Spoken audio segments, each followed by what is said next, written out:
Welcome to Banking Transformed, the top podcast in retail banking. I'm your host, Jim Marous, owner and CEO of the Digital Banking Report and co-publisher of the Financial Brand.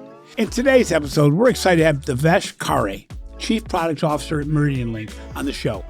In this episode, we'll be discussing the challenges financial institutions face today and how organizations are working to solve these challenges. Devesh also shares how partnerships with solution providers have changed over time and what organizations are looking for from a third-party provider. Finally, he shares the keys to success for banks and credit unions in both the short and the long term.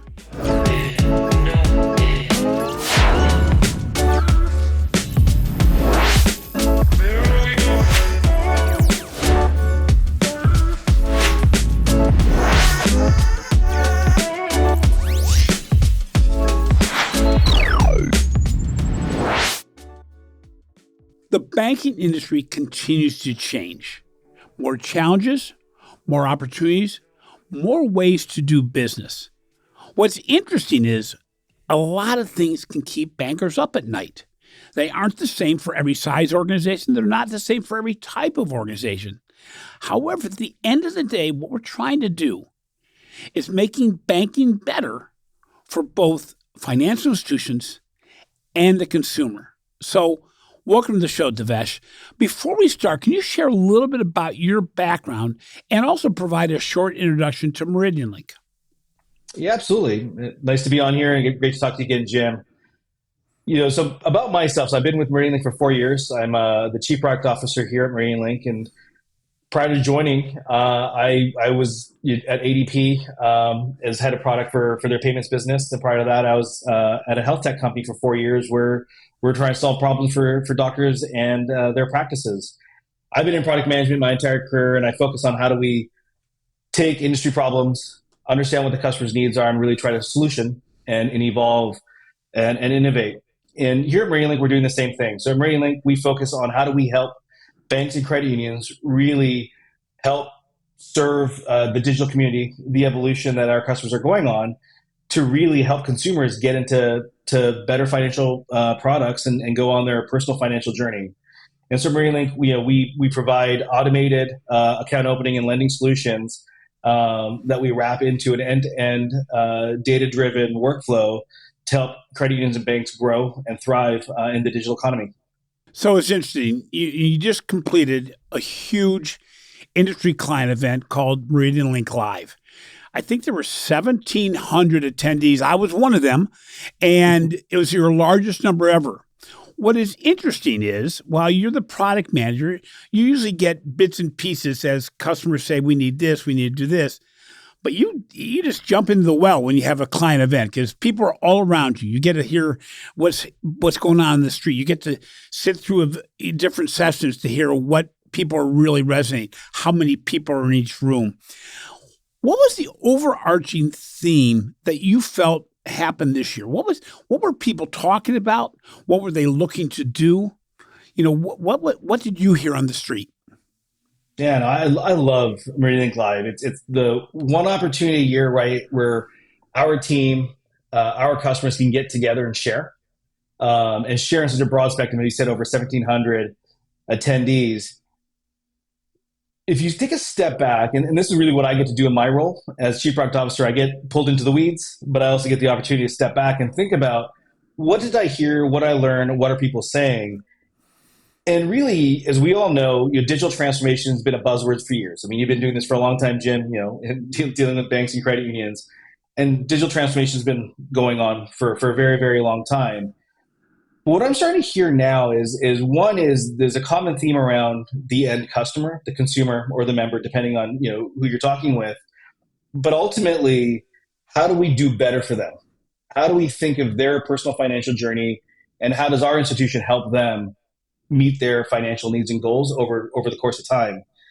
And in doing so, how do we make sure that we keep innovating to meet their needs? There's a lot of opportunities for consumers to go other places. And these institutions have a unique ability to provide a personal level of service that they've done historically, but do now in a digital domain. And so for us, what we're hearing from customers is we know digital transformation is needed, but digital transformation is not a destination. It's an ongoing journey. Is how do we continue to evolve our capabilities to better serve the needs of our consumer?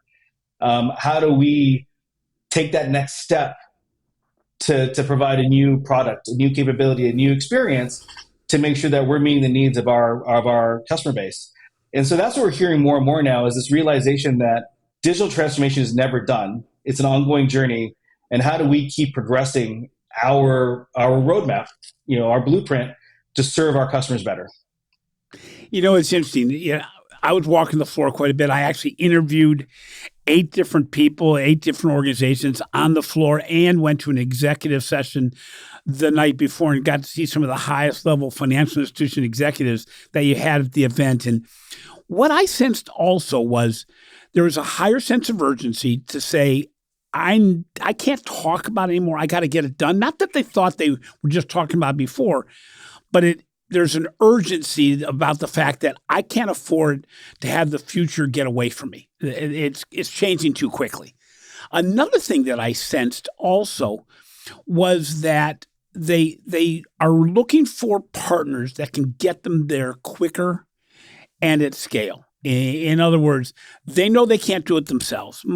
Many of your clients are mid-sized organizations. Some of them are not the smallest, and there's not maybe all the largest, but they sense that I need to find partners that are going to get me there quickly. And so there are a lot of shoppers, for lack of a better term. They're knocking on doors, they're meeting with your partners, they're going to sessions, learning sessions. But there's really a sense of speed. I think another thing I sense, I don't know if you saw this, but as opposed to looking at customer experiences, there's a lot more momentum discussion around customer engagement, where they really need to find a way to capture that recapture that relationship at a time when their competition can open an account in 3 minutes and start a loan process in 5 or less. So, it's interesting. So many attendees go to, as I mentioned, these events with questions on their mind or services they would like to buy. What did you feel was the biggest need of the attendees? I'd almost say which of your partners are they standing in line for? But the reality is, I think as a product manager, you're probably sensing this on an ongoing basis, but it really comes to bear at an event like yours. What sense did you get that more attendees than any others were looking for from a need standpoint? Yeah. And so for me, you said it well, it's about a relationship. So I want to just address that first before kind of answering your specific question. If you think about the relationship part, community financial institutions, that was their recipe for success. Jim, when you walked into a branch, they knew who you were. They knew everything about your family, and they knew what you might need. And so they provided recommendations that were really valuable in terms of keeping that relationship with you over the long term. In today's world, that's hard because everything's digital. We're being thrown offers left, right, and center. And so, how as a community finance institution do we now keep and maintain that relationship over the long term? That's a challenge. It's a struggle. So the first thing that I think it always starts with for me is, and I see this time and time again with customers, with prospects that come through the door, is they got to be honest with themselves of where are they on their journey in terms of digital maturity. Yeah. Where are they on the maturity curve, and then what kind of progress do they want to make? Where do they ultimately want to be, and what kind of relationships do they want to establish with their customer base? And really, there's sort of 5 areas that I think I find the most amount of curiosity, and where we kind of talk about in terms of driving continuous improvement. And this is sort of helps these community finance institutions keep growing in terms of that ability to engage in deep relationships, in the digital domain. It always starts with just consumer experiences. You already touched on that, but it's also thinking about share of wallet. How do we service a broader base of our customers' needs across their entire debt portfolio, not just this current transaction? It's looking at it broadly. Things like instant decisioning. No one wants to wait around for a decision anymore. I have need. I want answer right now, right away. Then process automation is I want to give my team, my staff, a better experience as well, not just about the end customer, the member. And then data and data centricity. So looking at all those together, and to answer your question, I mean, the one area that creates a lot of buzz, and we probably heard it on the floor everywhere we went, was AI. AI. But Yeah. if you take a step back and think about what AI does, it's really help in support of those five areas I just talked about, right? Consumer experience, share of wallet, instant decisioning, process automation, data centricity. AI has a role in all of that, right? And so that's really the area that we think customers are focusing on is how do we drive that progression towards a better kind of digital um, level of maturity that we want to offer in the industry and really compete head to head with some of the fintechs that are out there, from a community financial institution standpoint. So in doing those, I mean, the ones that come to the forefront that you were asking me, obviously, as you go digital, fraud is always front and center, right? How do you make sure you're dealing with the right actor on the other end? I mean, that's paramount. How do I know Jim is Jim, right? And so that's always paramount in terms of everything that we go do, and especially this thing with digital. I mean, I get that question every single time from community financial institutions that are early in their journey on digital. How do I protect myself? That comes up a lot. The other one that comes up a lot is really around just, again, I know you said consumer experiences are there, but really, how do I provide better consumer experiences? How do I make them easier? How do I make them faster? How do I make them more intuitive? How do I make them more personalized? So that's coupled with data, right? So kind of those three things are things that we always hear a lot about when we go to these events and we hold our own events. It's interesting. The title of the podcast is "What Keeps Financial Executives Up at Night," and there's a whole host of things. You just brought up fraud and risk. That never goes away. But on the other hand, you have executives. When I met with some of the senior executives, they're all talking about AI and Gen AI and all that also. But the reality is they don't really know what that definition is. What does that mean? And at the beginning of your conversation, you mentioned about digital maturity. And we've done some recent studies about digital maturity. And what I see is every year, people have gotten better and better, but they rate themselves in certain ways lower and lower. And it may be because of what's around them. The Netflix, the Hulus, the Ubers, the Amazons, all these different organizations that do things differently put you on the hot seat to say, how am I going to meet my customers' needs that are changing almost faster than I can? So when you think about that, what do you believe is keeping banking executives up at night?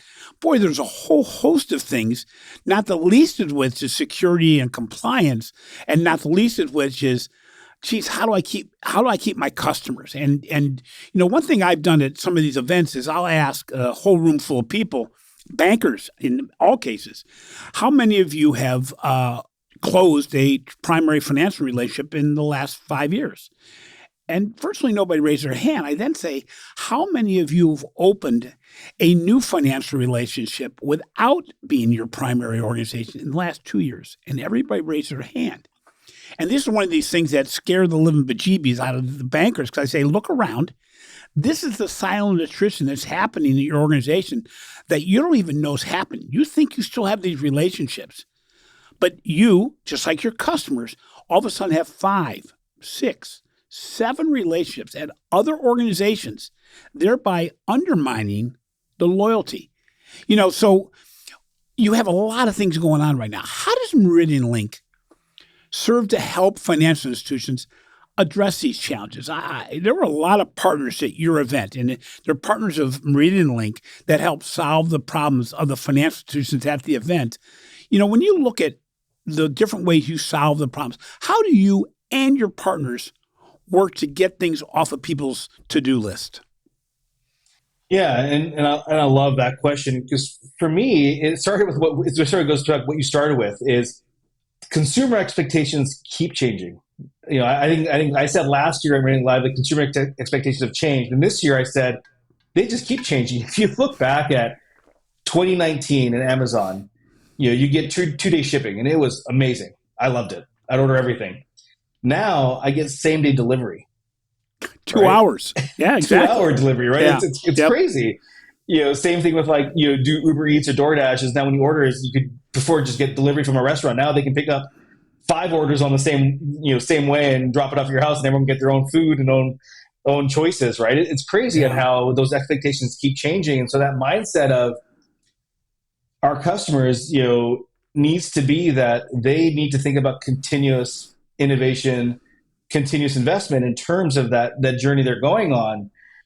And so for us at MeridianLink, that's really, if we look at what our platform does, right? Ultimately, it's a unified data platform to help financial institutions acquire new customers, new relationships, and extend and deepen those over the course of time. How we do that is we have solutions and workflows for the entire retail and mortgage debt wallet, minus student loans, right? And so we look at that breadth of offerings that we have, meaning a financial institution can work with us and have solutions and products to go win, the entire debt wallet from a consumer, right? That's a big deal. Now, how you weave that together is using data and automation to help a customer not only just sit and wait for these customers come in, but also reach out and market to them and say, here's our value proposition.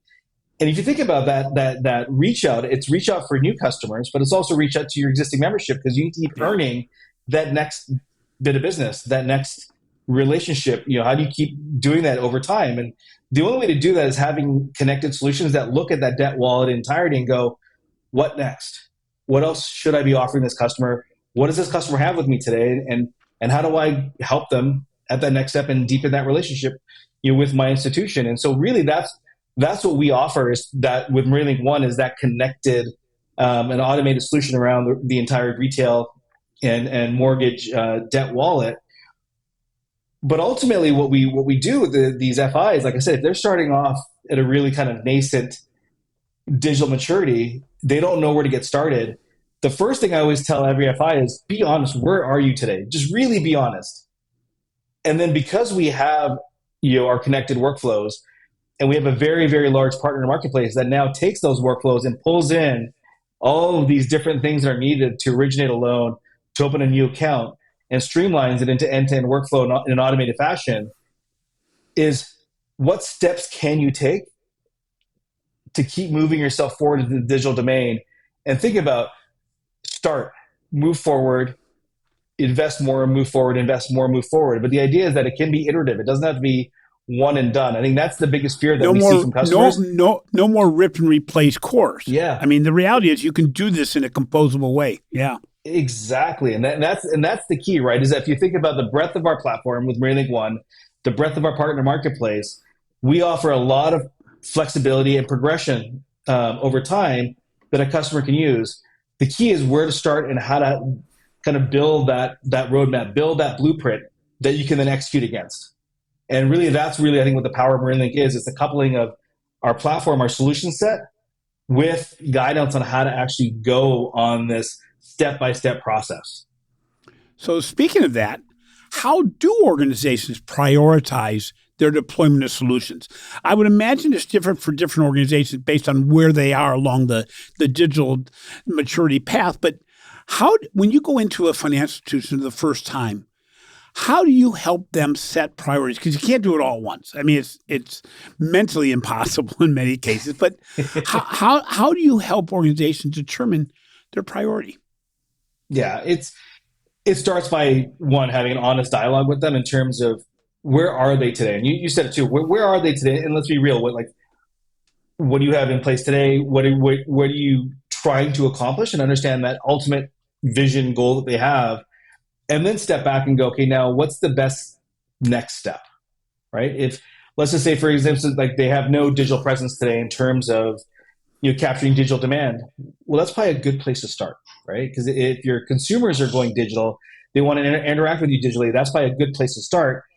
It's probably not worth then going and ripping and replacing your entire processes and policies to enable that, right? But if you already have that digital presence, maybe the next step is to go look at, how do we drive more instant decisioning? How do we drive more automation on the back end to supplement that digital experience you already have?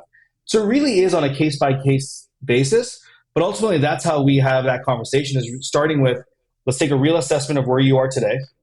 Let's define the goal of where you want to be from a vision standpoint, and then breaking down into a stepwise fashion so that you can actually make progress, measure results, and then invest into the next step. Because ultimately, like you said, the rip and replace is very dangerous, because you rip and replace everything and you don't know at the end, are you going to be better or are you going to be worse? Versus if you can do this in a stepwise progression, you can measure progress along the way and then think about, is the next step the right next step or not? If not, okay, let's reassess and define where we should go now. That's interesting. I would imagine that organizations today, more than ever, it's hard to focus. I mean, I look at what I do daily, and my job's a whole lot easier than most of the people I work with. But the reality is there is so much noise. There's so much going on.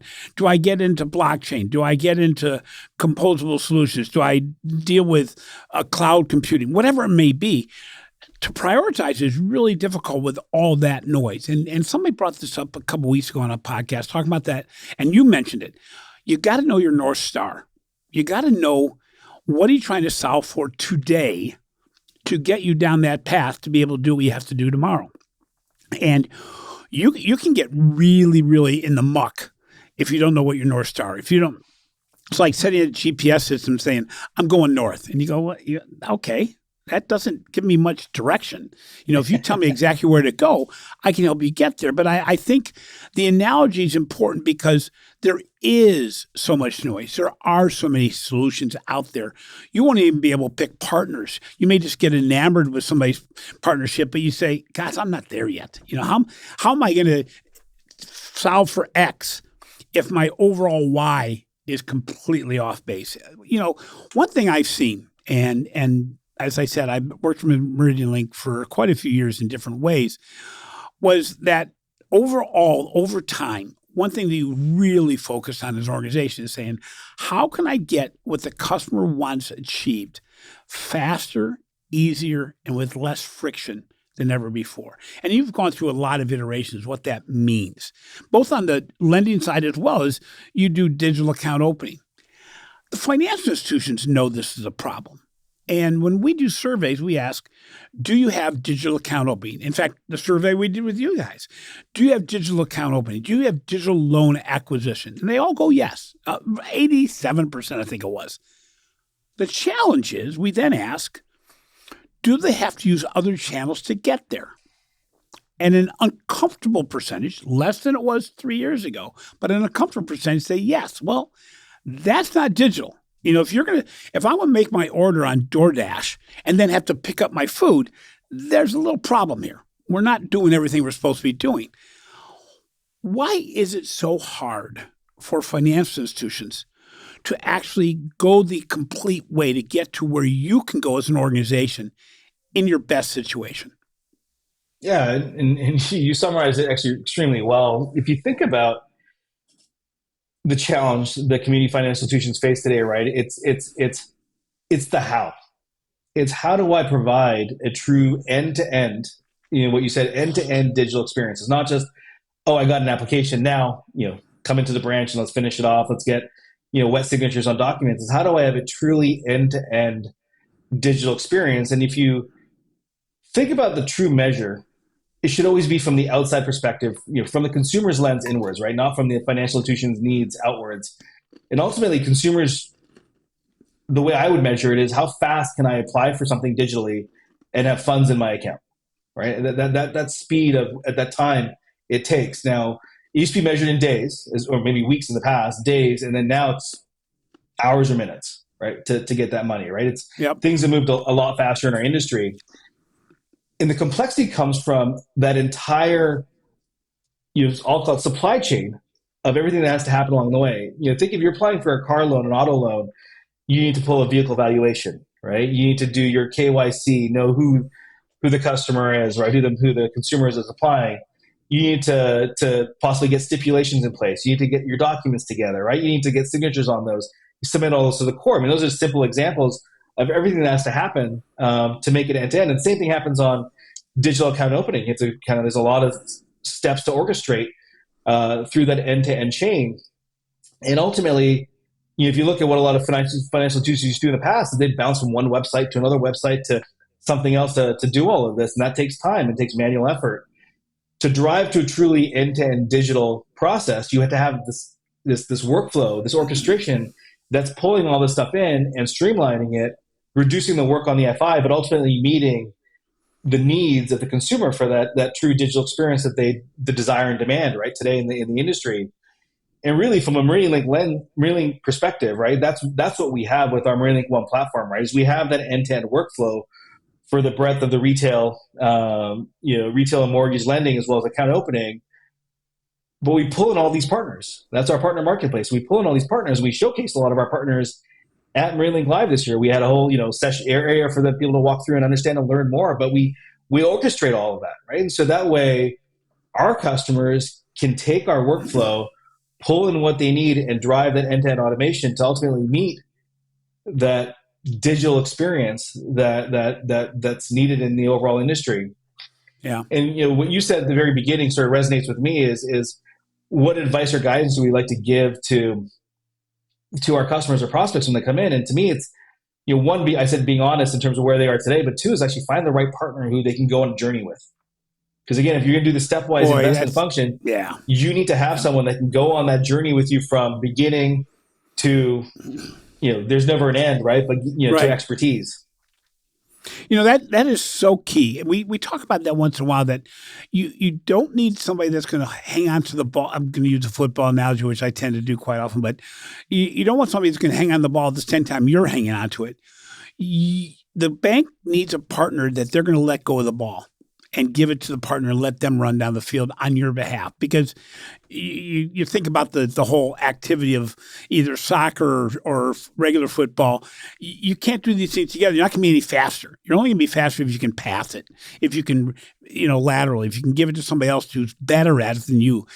When you're looking at the digital process, I mean, you have the ability to get a loan applied for and adjudicated and deployed in a frightening speed. I mean, it's really quite amazing. What are one or two of the steps that create the most anxiety? We're going to go back to that. What keeps you up at night? Let's say I'm sleeping okay. I'm sleeping okay, but I get started in the middle of the night because there's one or two things that I'm not bought into. What are financial institutions having the hardest time to embrace when it talks about truly delivering a digital solution? Yeah, yes. And we talked about one of them earlier, fraud, right? Things in digital, we know is it comes up every single time, right? Is I always step back and look at the numbers aren't accurate, but let's say the 80-20 rule, right? Say things are real easy when it's happy path.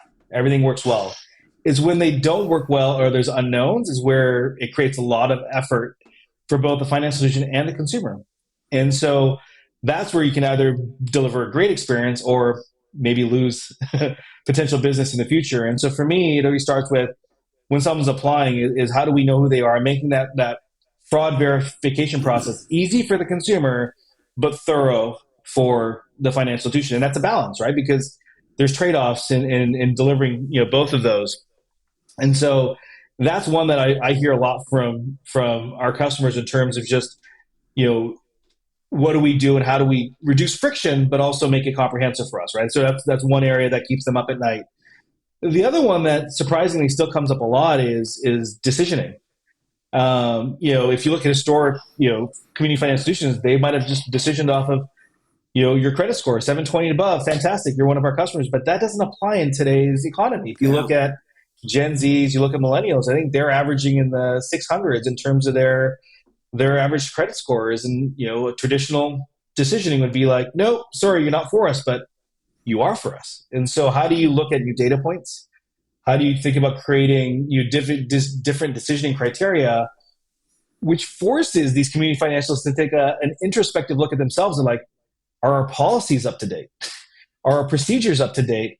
That we then have the software support what we want, but it always starts by looking at what kind of risk are we willing to tolerate and redefining how they look at risk. And so both for me, fraud on the front end, but then risk on the evaluation or decisioning side are the two big areas that we always hear a lot about. And we see the most challenges dealing with sort of the financial institutions that are less digitally mature is then really taking a hard look at what do we do differently here. That is such a good point. It's interesting because you mentioned the fraud and risk, and I will say that in many cases, financial institutions use that as an excuse. And I have been in the fraud and risk department, but for a very short time during the rotation when I was a banker. But the reality is there are better. It's like somebody saying, I want to use a piece of plastic because it's better than cash. Well, that's true, but is using a digital process better than a card? And it's letting go of some of those old thoughts, because a lot of people say, well, a card's better. No, it's not. There's just no way it is, because you don't have the biometrics. You don't have all these interactions. It's letting go of some of those past thoughts. You brought up another one where you talk about the whole, know your customer and the whole know your customer. There are better ways to determine the know your customer in a digital way than there are in the ways they were before. I mean, look how long it took banking to let go of the signature card, thinking that was the best process for verifying somebody. Well, it wasn't. It's just that it was habit. It's what we had done. And I think this is where a gentleman, the president of Lemonade, a long time back in the very beginning of our podcast, said the biggest hindrance to digital transformation is legacy thought, that you have a hard time letting go of what you've already known. And one thing that I saw when I visited China 4 years ago now, around the way they looked at risk and looked at credit scores, they realized that they had to move from a risk avoidance to a risk management mindset. And risk management means I can afford to lose a little bit on those smaller lines of credit, as opposed to in banking. When I went through banking, it's still the case in many cases, they just don't want to have a loss. Well, that's not real anymore. It's going to happen. And the matter is, how much can you accept? Where's the balance? Where's the equilibrium between risk and value?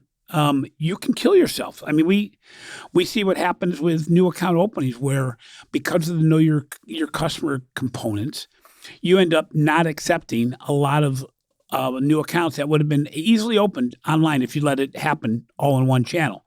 Unfortunately, you make it go through multiple channels, and 60% of your people, empty their shopping cart. They don't fill it. They don't check it out. Well, those processes that stopped were because we did not make it acceptable to the consumer. So it's very interesting the role you have, because in many cases I'm sure you have financial institution partners where you know exactly where their stumbling block is, but they won't let go of that stumbling block. How do organizations have to rethink that to get over that hurdle of legacy mindset? Yeah, and it's tough. And you said it extremely well in terms of, how that manifests itself, right? It holds these institutions back from really staying relevant and helping, the broader population succeed and want to do business with that bank or credit union. And so for me, it's a challenge. We see it day in, day out. And I think the best way to overcome it is talking to their peers, and that's part of MeridianLink Live. Yeah. If you look at what we try to create here, is it's not just about us sharing. It's about, you want them to talk to each other. Talking to each other and sharing stories about what they've done and how they've evolved and how they had to take a hard look, and having those stories be on stage or be, in a side conversation at lunch or dinner, is invaluable, because having institutions hear from each other and the struggles that they may have gone through in that decision-making process, and ultimately making the right decision for their institution, is invaluable. And I think that's how a lot of these ones that are all called stuck in terms of legacy mindset overcome it, is they just realize that if they don't change, they're going to be irrelevant years from now. I mean, I can't tell you how many times I've heard some institutions saying that, my consumers aren't digital yet. But I think by the time they realize that their consumers are digital, they no longer have any customers. So it's and it's that legacy mindset.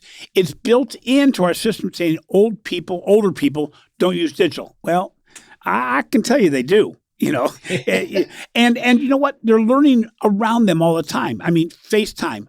It wasn't a big deal. Zoom was not a big deal until COVID hit. And then everybody is FaceTiming still and Zooming between family members. You look at, the way people pay. Well, restaurants are all converting to digital payments. They're tap and pay. It's all done. They're bringing the old card reader to the table, and most people aren't using the card. They're tap and pay. They're learning everywhere, and I think those legacy thoughts have to change because, as you said, they'll become irrelevant. And it's so interesting because when you look at the potential, one thing that was a huge takeaway at your event as well as recent events I've been to, I was lucky enough to have a dinner with a lot of your senior executives, the client senior executives. And there were, as you said, there were the interaction between the people who have done it and the people that hadn't quite done it. And what was an amazing takeaway, and I've had this several times in the last 2 years, is that size doesn't matter. I'm hearing some amazing stories from organizations less than $1 billion that are doing things that organizations of $200 billion are still struggling with. I'm sure you're seeing that. How do you build products at MeridianLink to serve all these different organizations, both from a size perspective, but also digital maturity perspective? Yeah, and it goes back to what I talked earlier on the digital progression mindset. If you look at where someone is around sort of those four kind of areas of focus where they need to invest. It's like consumer experience, share of wallet, instant decisioning, process automation, and data centricity. If you really look at those, MeridianLink One, our platform, goes broad, as I mentioned, in terms of supporting the full retail, mortgage and account opening, lines of business for a financial institution. But also for each one of those, we go very, very deep, both from a end-to-end partner ecosystem standpoint, but also from a automated workflow standpoint. And so for us to support these organizations, it's helping them go on that journey over time. And like you said, it doesn't matter how big they are. Those needs might be just based off where they are from a current digital maturity perspective. And so for us, we just think about how do we provide capabilities to keep advancing on those 5 areas, no matter where they start. And so for us, it's not necessarily size. It's really around defining that roadmap, that blueprint, for a customer to progress forward in terms of their level of digital sophistication, digital maturity. So really, it's not really about size. It's really about having breadth of capabilities across that entire retail, mortgage, and account opening line of business. Okay, so I'm no longer the banking executive that's being kept up at night.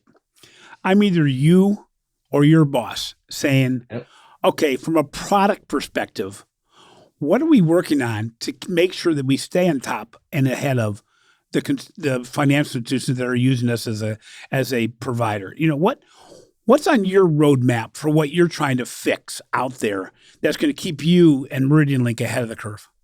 Yeah, and so MeridianLink Live, as you saw, Jim, was I mentioned before, AI is hot for everybody right now, really big. But if you really think about what AI requires, it's a lot of data.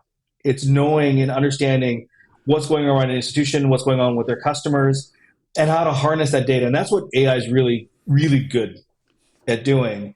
And so for us, it's really that data centricity is how do we take all this data that MeridianLink has across all of those community finance institutions that we support and help guide them on this path of digital maturity, digital progression, right? How do we help them do better and keep advancing? And so really that's the area that we're investing in and focusing and where we will always continue to invest and focus is leveraging and taking that data that we have and making more digestible, making more relevant, and guiding our customers along their digital progression.